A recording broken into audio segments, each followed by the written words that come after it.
We'd like to welcome you back to our current event and weekly Bible study for August 10th, 2014.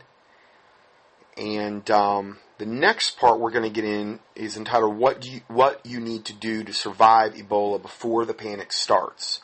So now we're going to get into some more practical things. We've covered the mega depressing things in the second part and the things to be praying about and their nefarious plans. Now we're going to get into some more proactive things, not near as well as depression as the first part. Okay, so the Ebola virus is spreading and no one in any position of authority is releasing information to the public on just how serious of a contagion this is. It was just a few weeks ago that the CDC and the mainstream media claimed it wouldn't make it to U.S. shores. But as of this morning, and that was August 6th, which was 4 days ago, reports are flowing in from all over the country from hospitals that they have admitted patients who recently traveled to Africa and are showing signs of possible symptoms of the deadly virus. And now that's pretty much when, you haven't heard anything about that. Okay, come on. I think that a lot of these did test positive and they're just totally having a media blackout at this point, which is typical. In Nigeria, there have been only a couple of deaths reported officially. The medical community has formally requested help in the form of experimental serums from the United States. We just talked about the wonderful serum maker, the guy that wants to depopulate the world, like the show Contagion, and suggesting things are much worse than they're being reported. Moreover, the World Health Organization reports an explosion of confirmed cases over the last 48 hours. An analysis of confirmed cases from Joshua Kraus at the Daily Sheeple suggests that while the virus almost died out back in April, it is now back with a vengeance and growing at a seemingly exponential rate. What's most bizarre and frustrating about all this is that neither the U.S. government or the Centers for Disease Control provided any actionable information or advice to the American public. Well, no, they want you to do whatever they tell you to do when the time comes. And they don't want you to prepare. They want you just to remain and do nothing up until the time that they tell you what to do. And therefore, you have literally almost no options because you have done nothing to prepare. They maintain that they have the facilities to stop any such outbreak and continue to tout the narrative that there's nothing to fear because they have it all under control. Should even one single case pop up in a random U.S. city, that narrative will fall apart instantly. If someone in Ohio or Georgia or New York or any other state check themselves into a hospital and are found to be infected with Ebola, I think, again, that's already happened. They're just covering this up. It will prove without a shadow of the doubt that the CDC containment efforts have failed. In such an instance where Ebola is found to be in a wild environment in the continental United States, you can be certain that panic will follow. Take a look at the following photo. Obviously, you can't see it, but it's on the PDF. It was taken last week in Toledo, about an hour after the city announced that their water supply had been contaminated with toxins. Now, I have a listener that emailed me from Toledo that confirmed all of this, okay, that there's been no water. Notice how every drop of water has been removed from the shelves. Imagine for a moment what grocery store shelves, pharmacies, and hardware supply stores are going to look like within 12 hours of an Ebola infection or outbreak being announced on U.S. soil. Things will happen fast. Being naturally skeptical of our government's abilities to mitigate such a virus, especially given the lack of actual information from the CDC or government, we must assume Ebola will eventually start popping up in the United States. When it does, the CDC and Homeland Security will likely announce a number of precautions that we need to take. Those precautions are going to include a supply and list and strategies. But guess what? 300 million Americans are going to be all doing this at the same time when the supply list and recommendations are announced. Look no further than the DHS Fukushima radiation announcement and how it affected the supply and price of potassium iodide as an example of what can happen. Here's the bottom line. If you don't have your supplies before emergency announcements hit the airwaves, then plan on going without. If you want to take action ahead of millions of panicked Americans, we urge you to follow the recommendations below. Emergency Services Professional Tess Pennington, author of the Prepper's Blueprint, which there's a link to that, explains that the government will have specific protocols to follow on local, state, and federal levels, and they'll include widespread shutdowns. Understanding that our lives will change drastically if the population is faced with a pandemic and being prepared for this can help you make better choices toward the well-being of your family.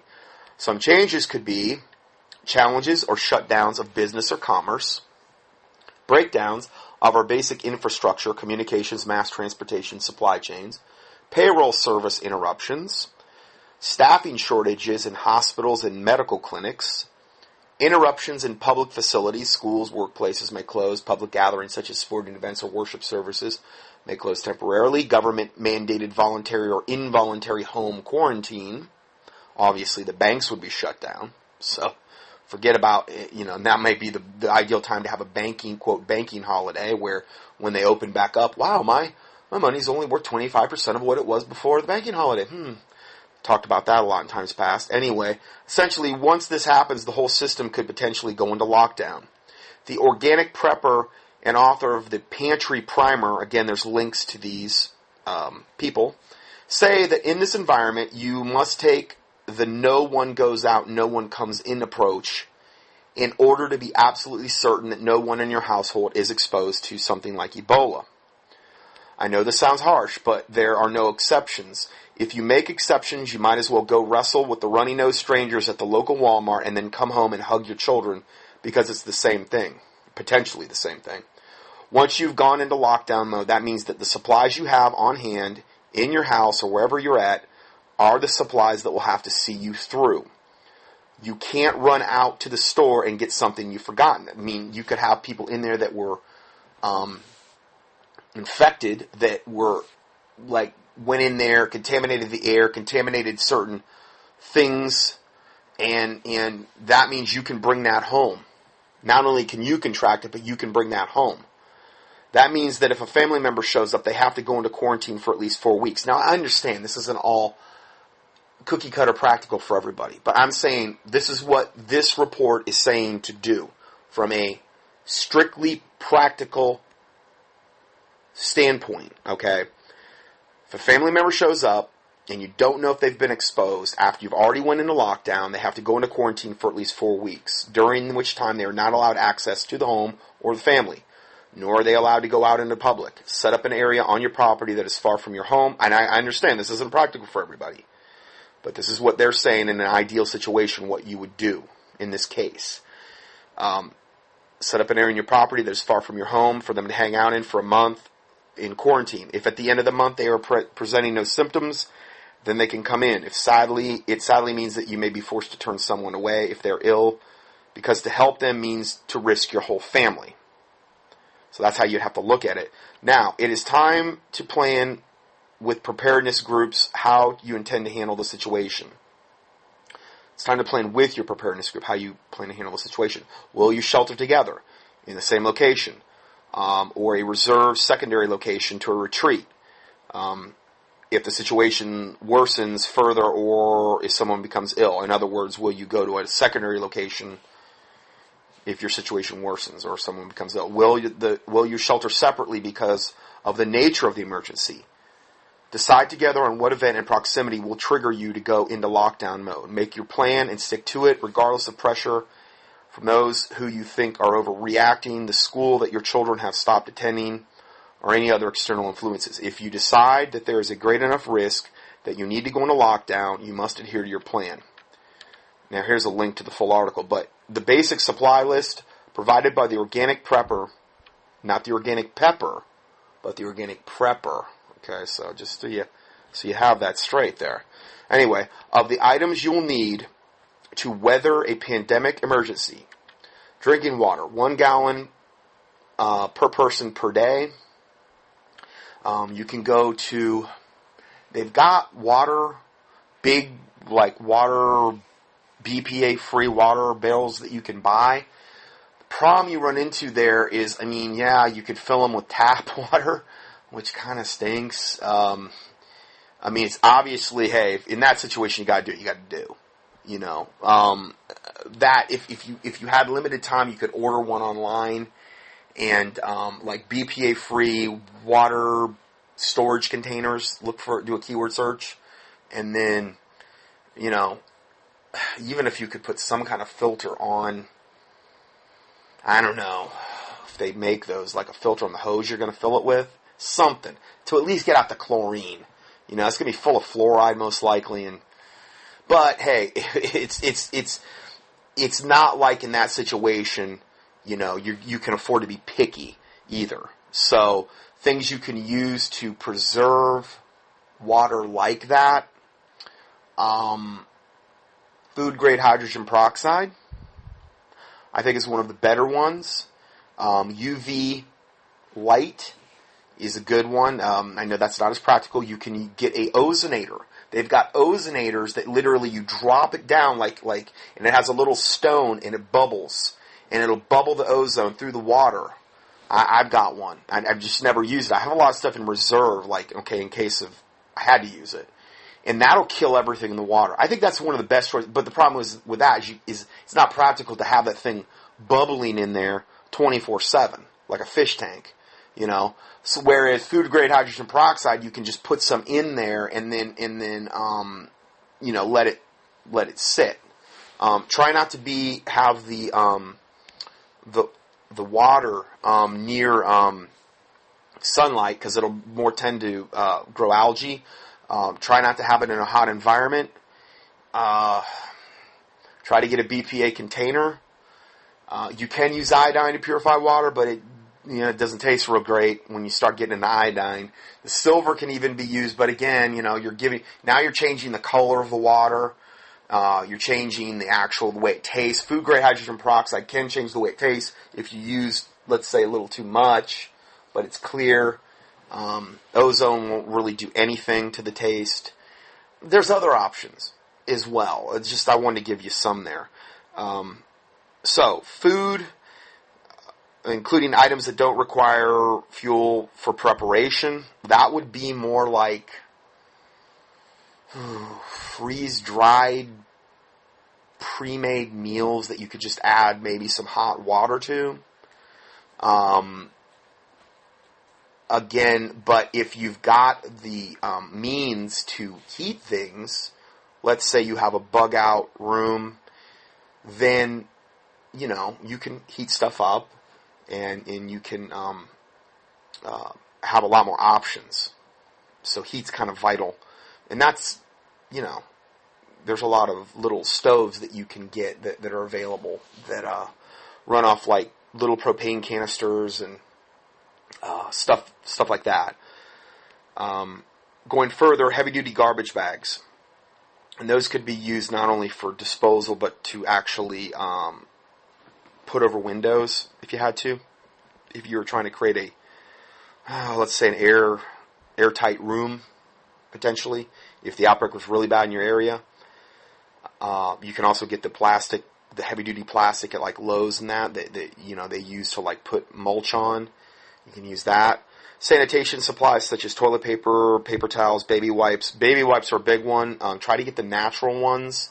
I know Harris Teeter has really good ones. That's a grocery store where they're more natural. They don't have all the chemicals in them. That could come in really, really handy. And feminine hygiene supplies, big one for women. I mean, something to think about. So I'm not going to get into that one. I'm just saying, just think ahead. Okay, and then they list entertainment. You want to be able to keep children and restless family members busy. Now, good for the restless family members, fly swatter is good. Just to swat them and get them to calm down. Just kidding, sorry, teasing. And then to get craft supplies, books, games, and puzzles. Basic medical supplies, there's a list here that you can click on. Again, I've covered a lot of this stuff in my pandemic teachings. Now, for a listing for all my pandemic teachings, if you go to my website, contendingfortruth.com, and then you click on the right side, you'll see alternate site. At the top of that website, it's a listener of mine. He's got all of my pandemic audios with the PDFs all in like one spot. You can click on that link and they're all listed. So it's like one-stop shopping.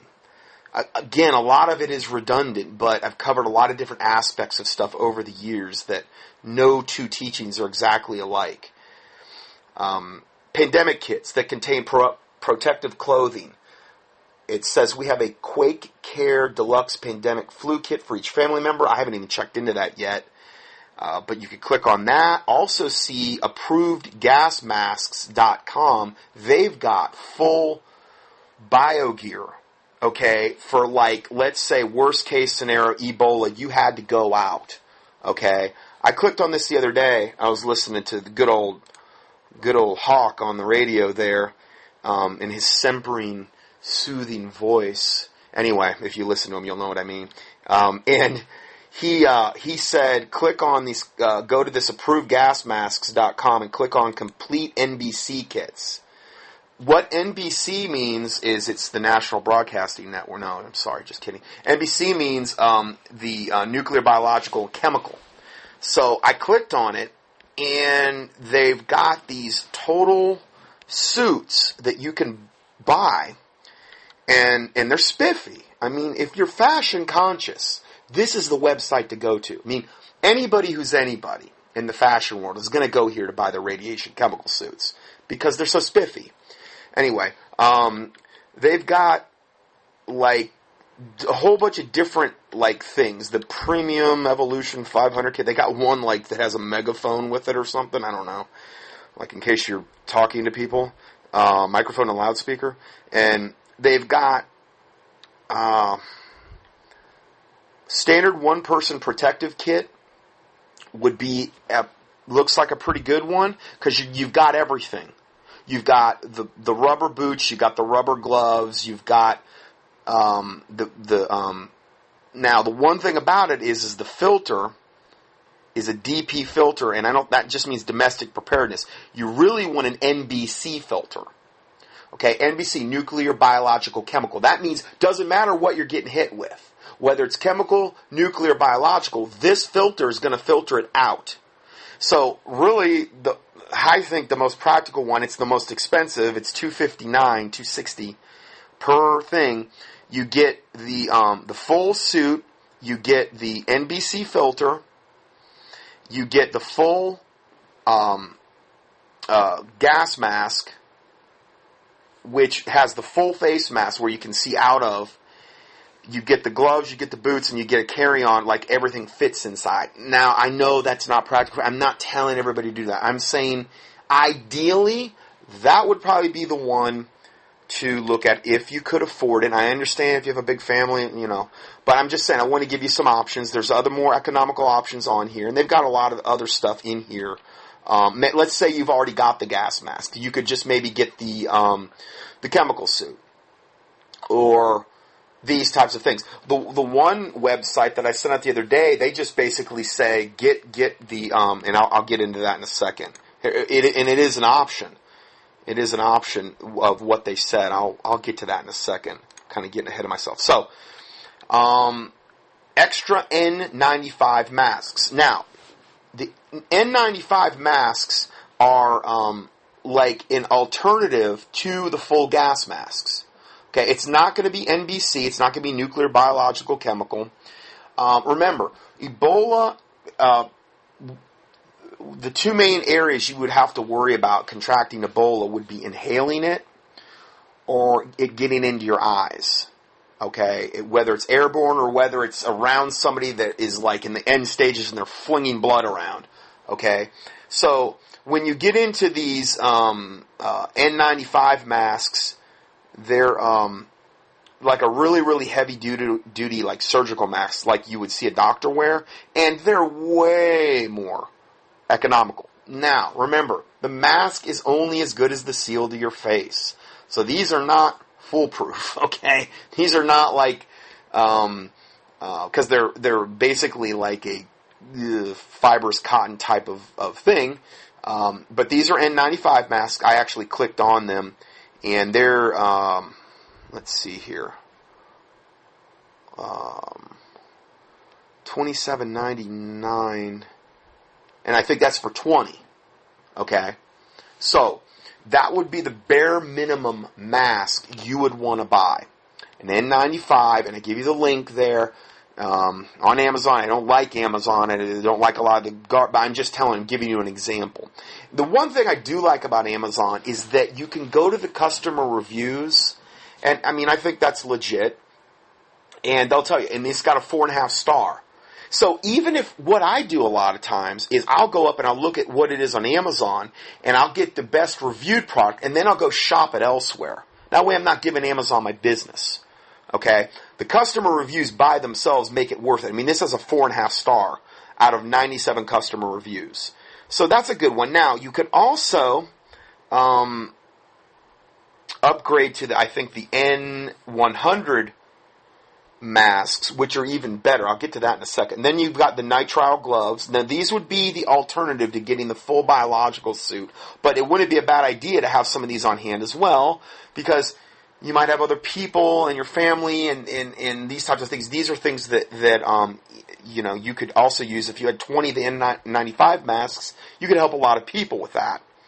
The nitrile gloves, there's a link to that. Safety goggles with an elastic band to secure a snug fit. Now remember, I said it could get into your eyes. So here, these safety goggles, and these are the two biggies for Ebola, okay? I mean, like bare bones minimum. And this safety glass, I like these a lot better than because the one they said, goggles, like the swimming goggles, those would work, but I would really be afraid they would fog up.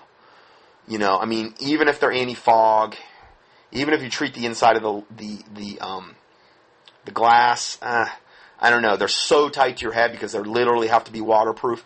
I'm afraid those would fog up. I think these would be better. These are only $6.10, and this is the Pyramex V2G safety eyewear, and it looks like it makes a seal to your head. Self-seal small, but it wouldn't be like the same kind of seal as like the goggles on a swim goggles, okay? But they do seal.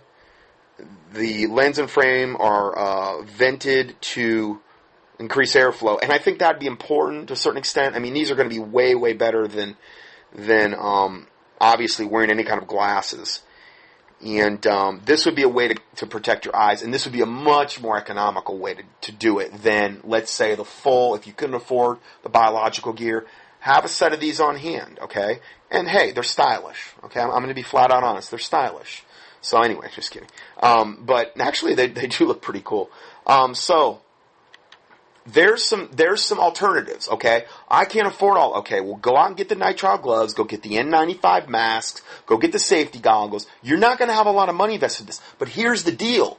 You might not have a lot of time before this stuff isn't all sold out.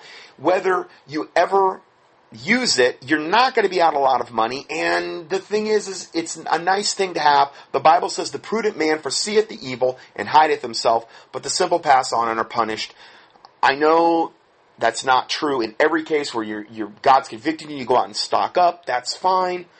Do as the Lord has convicted you. I'm just trying to give you your options. And I'm trying to give you options from okay, here's ideal, if you could really do it all out, to, to another level or tier where you're still going to have really good protection, but you're going to be able to do it at a much more economical thing. Then they also list things like antibacterial cleaners. I hate antibacterial soaps, so I could do a whole teaching on those. They literally ultimately end up developing super strains because you use them.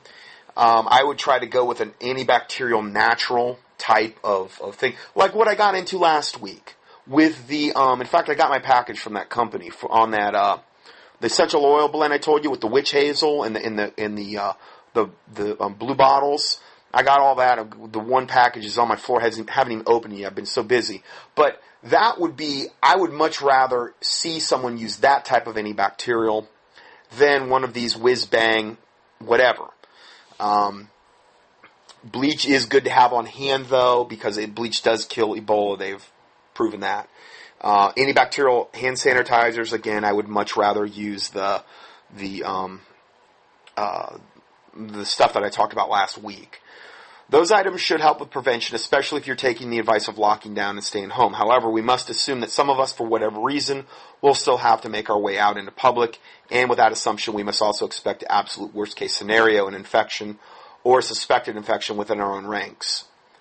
If you must venture outside, then take a look at what the medical personnel are sporting. I like that word, sporting, in highly contagious environments. And it's showing one of the workers in Africa and what they're wearing. And it's like looks like a Tyvek hood where you've got a pair of safety goggles over it. You've got one of those N95 probably masks over your mouth.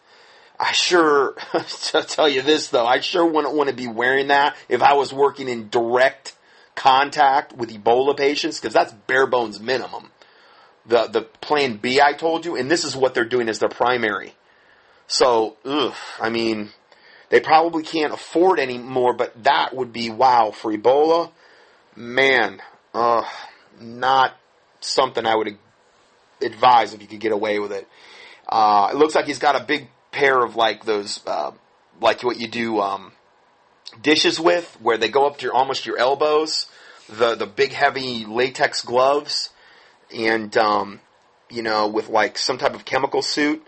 Nothing like you'd see low in a show like Outbreak or Contagion, where they're in these full, literally everything is controlled from the air. Is literally they have an air supply and full biological level whatever containment suits, stuff like that. If you're forced to exit your home, you're going to want to be fully protected. That includes covering your hands, eyes, nose, and mouth. In addition to the N95 respirator masks that I already went over, pretty economical, you may also consider to upgrade to the more expensive N100 respirators. Now let me click on these. I want to just see them. That's also Amazon, which I like it when they take me to Amazon from the standpoint I can see what they've been rated. There's 6 customer reviews and they've rated them 5-star the whole way. Now these... Oh boy, these are a lot more expensive. A case of 20 of these is $140, but it is 20. Okay. And I mean, if you had, let's say you had a whole bunch of people that went in on this, which is volume buying, that's the way to go. I mean, you could get a 20-pack, a 40-pack, a 60-pack. A 20-pack is $140. This is a whole other level, I guess, of protection. These are 3M. This looks like it'd have a much better seal to your face. Gives you a little bit more actually room to breathe inside it. It's got an N100 filter, and this looks like a lot better, if you could afford it, potentially a lot better source. And they've even got the a little bit upgrade on the safety goggles. These are DeWalt, it looks like. It looks like a better seal to the face. DeWalt Concealer Clear Anti-Fog Dual Mold Safety Goggle. And whenever you get the anti-fog, do that. Because, you never know. You might be running, and then the last thing you want is these things sealing up. Now, I will tell you this. I did, when I lived in Florida, and before I got saved, I was certified in scuba. I went through the more advanced thing, the NAUI, instead of the other one was the PADI, the certification. And my dad scuba dived. And one of the tricks I've known forever is to make something, even if they're anti-fog, to make something where it doesn't fog up. Like, let's say you're in the ocean or you're in the water. If you don't want the inside of your lens to fog up, you basically take the mask and you spit into the mask and you rub the spit around on the inside of the glass, okay? You kind of let it sit in there, for 10, 15 seconds. And then if you're close to water, then you just rinse it out and then you use them. It does put some type of coating on there, and it's not like there's spit all over the inside. It's like you can't even see it. It looks like you just rinsed it. And it will help with fogging. And in a situation like this, I know that I may say that and it may seem trivial, but trust me, if your glasses or whatever you're wearing totally fogs up and you can't see and you don't want to, you're in an environment where you can't break that seal. Let's say you're in an Ebola environment. That could be a really big deal. Yet if you don't know to do that, what I just said, could mean a really big deal there. So anyway, I just wanted to throw that in there. Let's see. So I'm liking all these options that they're given here. And you can actually buy, it looks like you can buy just one of the N100 particulate masks for $10 as opposed to buying 20. Okay, so they have that as an option. So that's much better. This is well suited for those who want Neosha's highest rated filter efficiency, maintenance-free respirator, and it's very, very, very highly rated. So some people wear, this guy says, I wear these exercising outdoors, cycling, protect myself against allergens, pollution from asthma, chemtrails. He says, I prefer the non-pharmacological ways to control symptoms. These masks have a wide gasket around, which makes a nice seal with the skin, which would be very important in an Ebola pandemic type environment. These look much better as far as the seal to the skin than an N95. Anyway, I would go with that one. Okay, you can buy these individually for $10 a pop, and so, I mean, I'm learning as I go too. But I mean, there's just so much to try to cover. Those would be the ones I would say if you couldn't do the full gas mask, do that. Okay, you could go with the full face mask. I've already given you the link to the approvedgasmasks.com. I think they got the full deal where you could go in there and literally buy a full suit. From top to bottom, you don't have to worry about any of the stuff. You're going to have it all in one thing, and even have a little bag they give you that you can carry it in. Insofar as your preparedness efforts are concerned, you may also be able to kill two birds with one stone here and go with a full face mask that includes NBC, nuclear biological chemical protection, like the U.S.-made NATO SG3 military gas mask. And I'll click on that one. And that's also from Amazon. And this is a beauty. This one's even has a face shield. This one does everything. This one I'm pretty sure though you have to order the filter separately. You have to order an NBC filter to fit this. It's a 40 millimeter. These gas masks come in the 40 millimeter. I think is the opening size that you install the filter in. This is a NATO anti-riot military gas mask made in the USA. This would be a really good one to have too. But this bad boy is $150 just for the gas mask. This does not include the suit and everything else. And then they sell the 40 millimeter canisters. But make sure if you buy it, it's NBC canister. So anyway, that's a very highly rated one as well. So let's go further here. For protection inside your home, Tess Pennington of Ready Nutrition recommends building a sick room that can be used to isolate suspected infections or even to be used as a quarantine observation area for your friends or family who may be coming to your home as part of your group lockdown plan. Building a sick room may include supplies like heavy-duty plastic sheeting to go over the doors. I already mentioned that. Windows or other potential airborne entry points. The 4 millimeter home coverall. Now, they give you a link there to the sheeting. Okay? Then duct tape. And don't skimp on the duct tape. Buy the best you can get. Okay? Buy a good quality duct tape. There's duct tapes out there that are garbage. Okay? And they won't work. So make sure you buy a good duct tape. There's a link to one here. Portable toilet if one is not attached directly to the sick room. Also there's a brand called a luggable loo. Now make sure if you buy the portable toilet, you buy the sanitation stuff so that smell doesn't become a issue, which it will become, especially if you're in a sick room and you've got the thing sealed.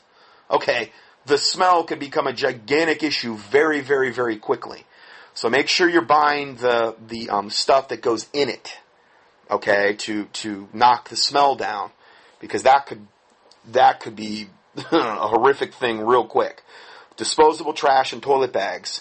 Note, waste must be disposed of properly because it may be contaminated, especially if the person was exposed to Ebola. Click here for a complete list of a well-stocked sick room. So here's a whole thing you can click there. And really this part 3 of this teaching that I'm doing now really is part of the whole pandemic thing. All those other teachings I've been doing. Part 1 and 2, not so much, but part 3, this one we're doing right now, would be part of that. So the takeaways here is this. You cannot depend on the government to give you an accurate information until it's too late. Moreover, emergency room service personnel will be overwhelmed and you will have only yourself and those in your lockdown group to depend on. Plan on no outside help. That means you need to have food, water, other supplies on hand. Additionally, if we have a widespread emergency that brings down the commerce system, you may need to head out to barter and trade with others for necessary supplies that may have been overlooked. In such an instance, you may also want to have some precious metals on hand for trade. The silver.com price for silver today is about $20. It may be a good time to stock up on some emergency cash like Silver Eagles or pre-1965 U.S. quarters and half dollars, which contain 90% silver. I couldn't agree more. Get whatever you can get. The junk silver is the most practical. You're going to get it for the best price, and it's at a size, whether it's dime, quarter, half dollar, that you'll be easily able to barter with. If you got a big chunk of gold and you got everything in that one chunk of gold, how are you going to barter with it? Can I trade you that loaf of bread for this big bar of gold? No, that's not practical. So the junk silver is the most practical way regarding that. I'm not saying not to have gold, but for bartering, to be able to make change. Let's say the dollar collapses too, and this is another reason to do that. So these trade instruments are recognizable and may come in handy, meaning like junk silver, or any silver, but the junk silver is so much easier. If all you have are 20-ounce rounds, and let's say silver goes up to $100, and you want to buy something worth $10, and there's no way to make change, what are you going to do? So think about that. Prepare now, as we've seen with disasters in the past. Waiting to do so until after the announcements are made will be much too late. Okay, so let's go further here.